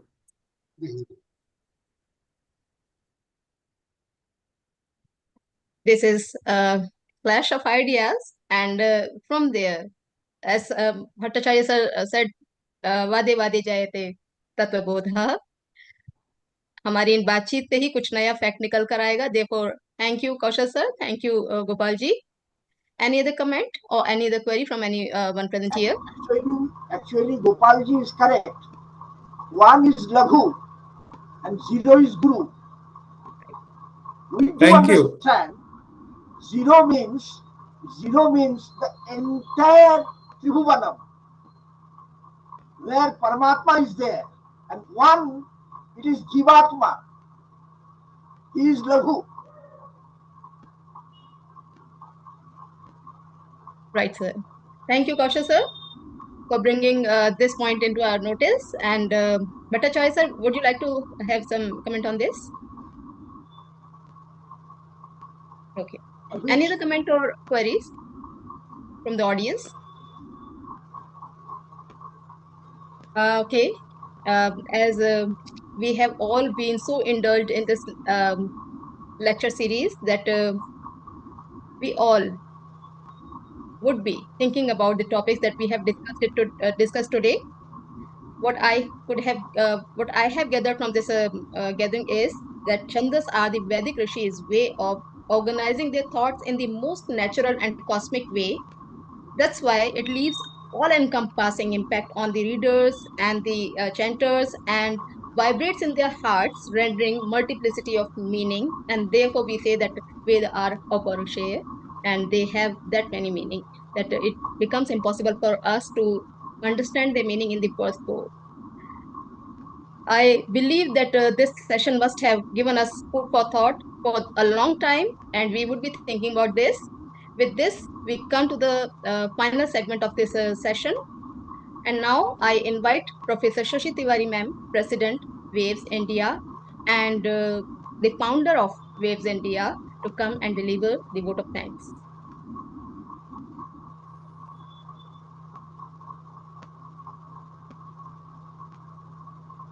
Thank you कामना विमल शर्मा जी, बहुत अच्छे से आपने कार्यक्रम करवाया है और मुझे तो ऐसा लग रहा है कि बहुत दिनों के बाद इतना उच्च स्तरीय विचार विमर्श हुआ है यहाँ पर, और जो भी विचार विमर्श हुए वो खाली छंद के बारे में नहीं था, बल्कि छंद से संबद्ध बहुत सारे डिसिप्लिन पर यहाँ पर विचार हो रहा था। और वेद के लिए छंद का क्या महत्व है उसकी बात हो रही थी। वेदांग है ये, 6 वेदांगों में से एक वेदांग है। फिर इसको वेद पुरुष का पैर कहा गया है। और एक पुरुष सूक्त का मंत्र भी है, तस्मात् यज्ञा सर्वथा ऋचः सामान्य जगिरे छंदांसि जगिरे तस्मात् यजुर तस्मात् अजायत। तो वेद पुरुष से ही वो पैदा भी हुए हैं। अपौरुषेयता की मंत्रों की बात हुई। अपौरुषेय मंत्र ही नहीं, सारे मंत्र जितने भी मंत्र है सबके आगे ओम लगाया जाता है। भास्करनाथ भट्टाचार्य जी ने इस बात को रेखांकित किया।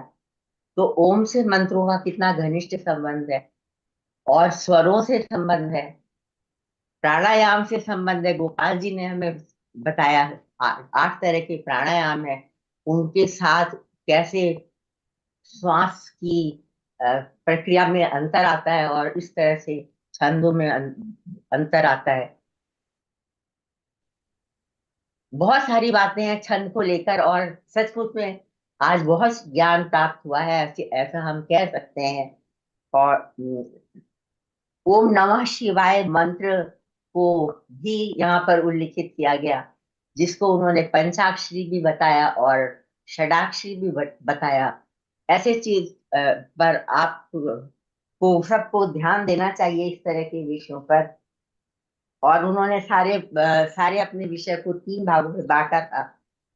एक संस्कृत में पढ़ा गया, एक इंग्लिश में पढ़ा गया। प्रोफेसर त्रिपाठी जी ने भी जो बात करी वो इंग्लिश में कही, संस्कृत में की, हिंदी में कही।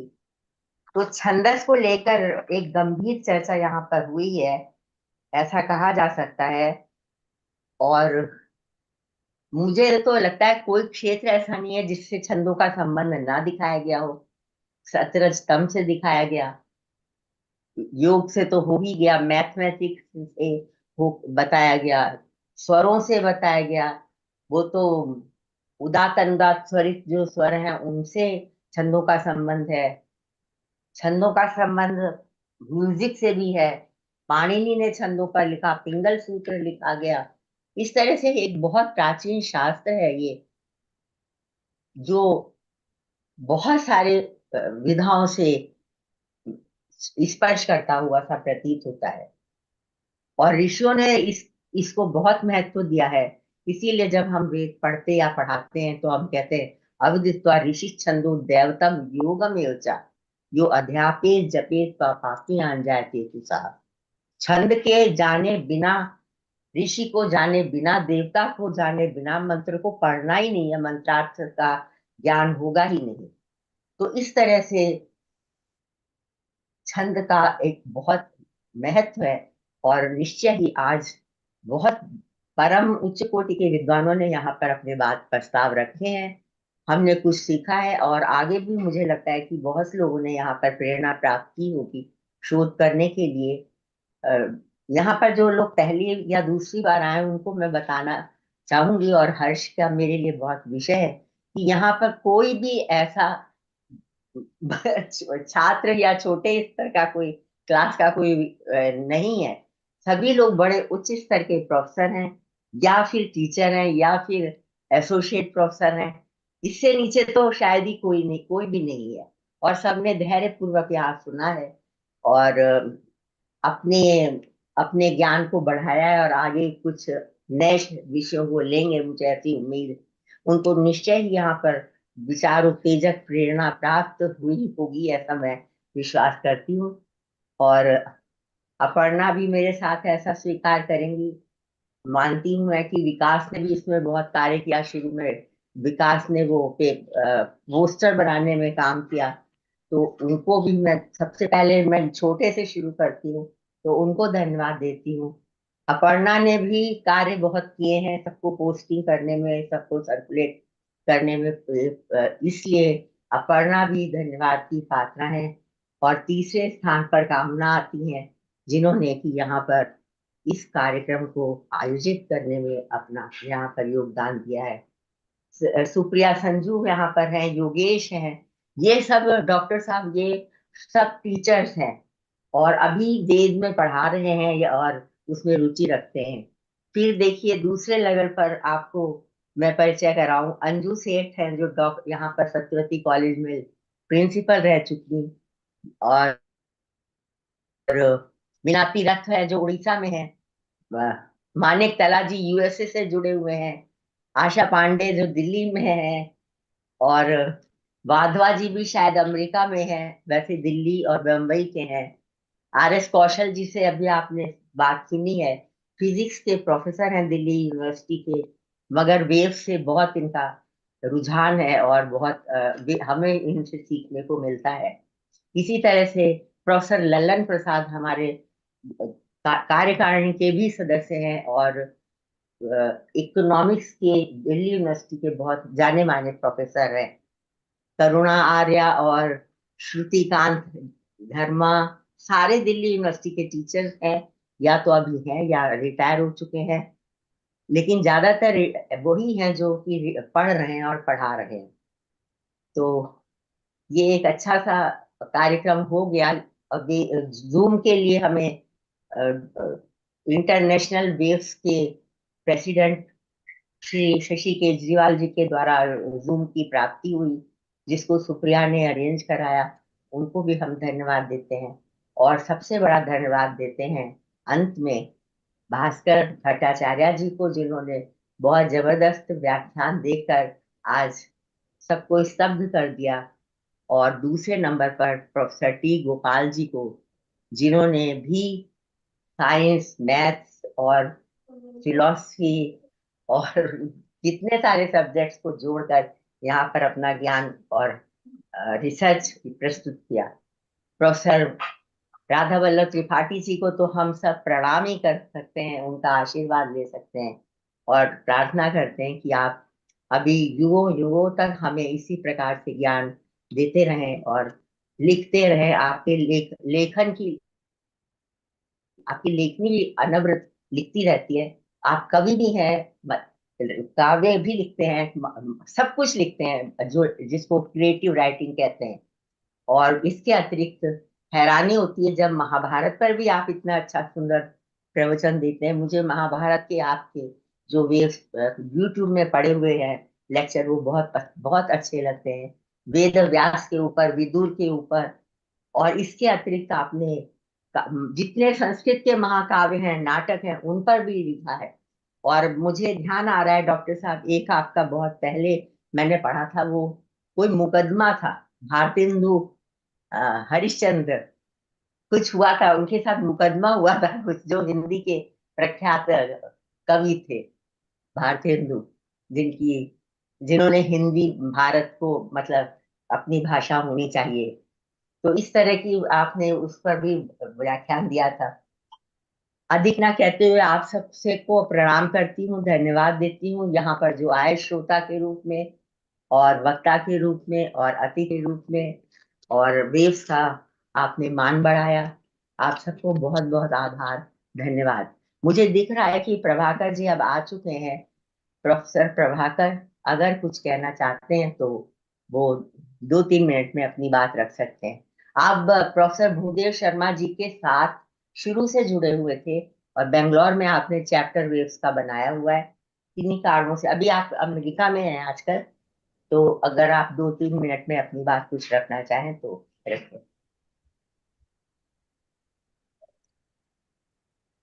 So very happy that we are having a program on Dr. Bhudev Sharma's memory, and I know him right from 1994 or 6 even. We started in 1996, Waves 96. Bangalore chapter. So his memory is green, and he has done wonderful service to the Vedic studies, apart from his professor being a great professor in mathematics in America, but now it has become a global subject, and all of us have great regard for him and also memory to him. And today, I could not join right from beginning because of our own Waves Bangalore chapter program on mathematics and philosophy, Vedic mathematics and philosophy. But I could, after conclusion of that, I'm able to take some time and meet you all people. And Dr. Bhudev Sharma was responsible to make me a faculty for some time in the Hindu University of America, and also have the program, the India conference of waves in Srisailam, in Pondicherry, and South India. That was first time we brought that. So for a number of things, he is responsible and he's encouraging and always. So I remember him very much. And on this day, our Bhattacharya has spoken on the Chandas, meter, calculation, mathematics, and harmony. Oh, so many things. And he was able to talk about the orderliness. And so I'm so happy to have, because I was also a Vedic student, first introduced to that in MA class, and then we have been going on with the Vedic subjects and doing some kind of service. And I'm so thankful to Dr. Shashi Tiwari also. First time I met her in Delhi in 1998 or so.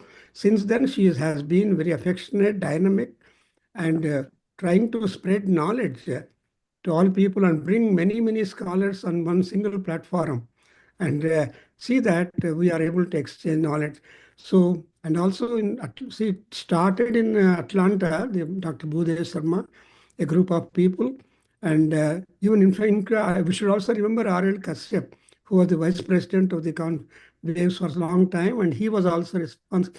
And all these people were present when we started Bangalore chapter of Waves, R.L. Kashyap and Bhudev Sharma and so many people.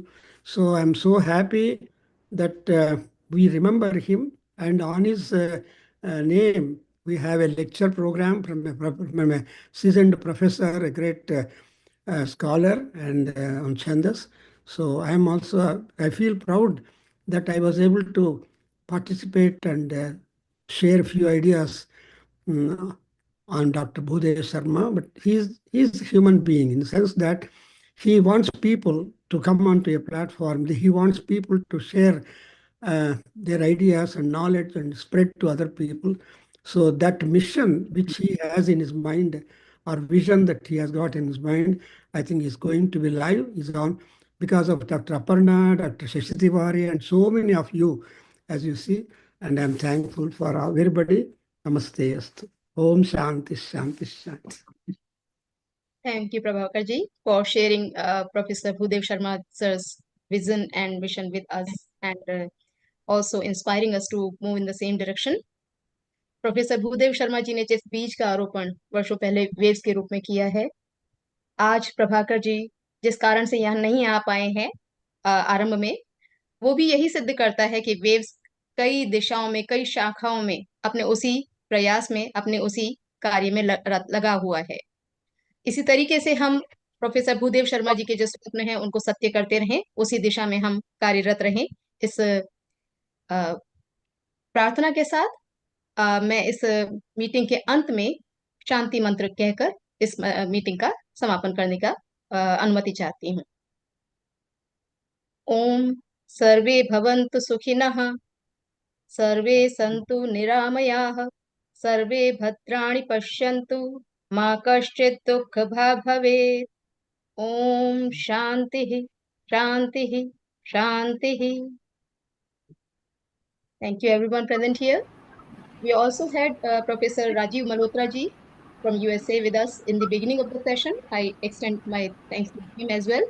Professor Ranjit Behra ji and all the people who have gathered here to commemorate Professor Bhudev Sharma sir's memorial lecture. Thank you all. A very good evening. Namaste. We will meet soon. Thank you.